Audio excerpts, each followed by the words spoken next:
அந்த சம்பவத்தில் நம்ம யாரெல்லாம் இழந்திருக்கோம் தெரியுமா? ஒரு டிவியில் என் படமோ பாட்டோ வந்துச்சுன்னா, அம்மா விஜய் மாமா, அம்மா விஜய் மாமா அப்படின்னு சொல்லி அவங்க அம்மா கிட்ட சிரிச்சுக்கிட்டு அந்த டிவி ஸ்க்ரீனை போய் தொட்டு முத்தம் கொடுத்துக்கிட்டு என் அக்கா தங்கச்சிங்களோட தங்க பிள்ளைகளை இழந்திருக்கோம்யா. ஒரு பேப்பர் மேகசின்ல என் போட்டோவை பார்த்தா அது சிரிச்சுக்கிட்டு அந்த கள்ளங்கபடம் இல்லாத அந்த சிரிப்பு, அந்த கடவுள் மாதிரி இருக்கிற அந்த பச்சை பிள்ளைங்களை இழந்திருக்கோம்யா. நாமக்கல் அந்த மீட்டிங் முடிச்சுட்டு கரூர் வரும்போது அந்த கரூர் போலீஸ் எங்களை அலர்ட் பண்ணியிருக்கலாம்ல.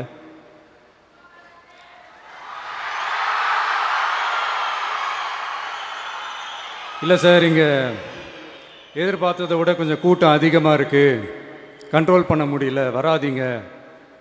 அண்ட் போலீஸ் நினச்சா அவங்க அந்த மீட்டிங்கே கேன்சல் பண்ணலாம். ஏதோ தப்பாக இருக்குது, ஏதோ தப்பாக தோணுது அப்படின்னு நினச்சிட்டாலே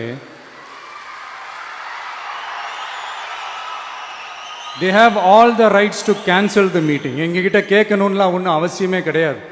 ஆனால் அதையெல்லாம் எதுவுமே செய்யாமல் அந்த ஹைவேல இருந்த அந்த ஸ்பாட்டுக்கு போலீஸே எங்களை உள்ளே கூட்டிகிட்டு வந்து விட்டு அந்த நாடகம்லாம் இருக்கு பாருங்க.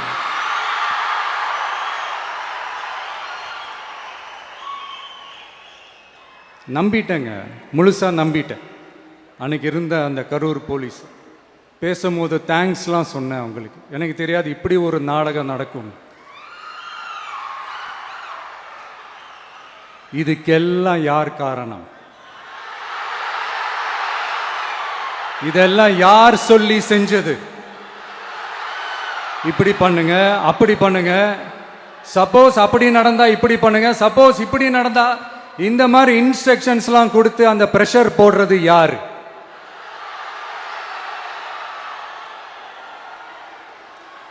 அந்த சம்பவத்தில் நம்ம யாரெல்லாம் இழந்திருக்கோம் தெரியுமா? ஒரு டிவியில் என் படமோ பாட்டோ வந்துச்சுன்னா, அம்மா விஜய் மாமா, அம்மா விஜய் மாமா அப்படின்னு சொல்லி அவங்க அம்மா கிட்ட சிரிச்சுக்கிட்டு அந்த டிவி ஸ்க்ரீனை போய் தொட்டு முத்தம் கொடுத்துக்கிட்டு என் அக்கா தங்கச்சிங்களோட தங்க பிள்ளைகளை இழந்திருக்கோம்யா.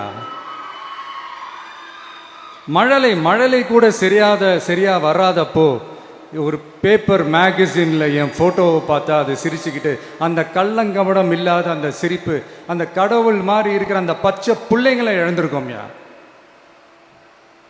என் அக்கா தங்கச்சி அண்ணன் தம்பி குடும்ப உறவுகளை இழந்து அந்த வலியோட இருக்கிற என்ன நீங்க ஏளனமா பேசுறீங்களா? என் மேல பழிய தூக்கி போடுறீங்களா?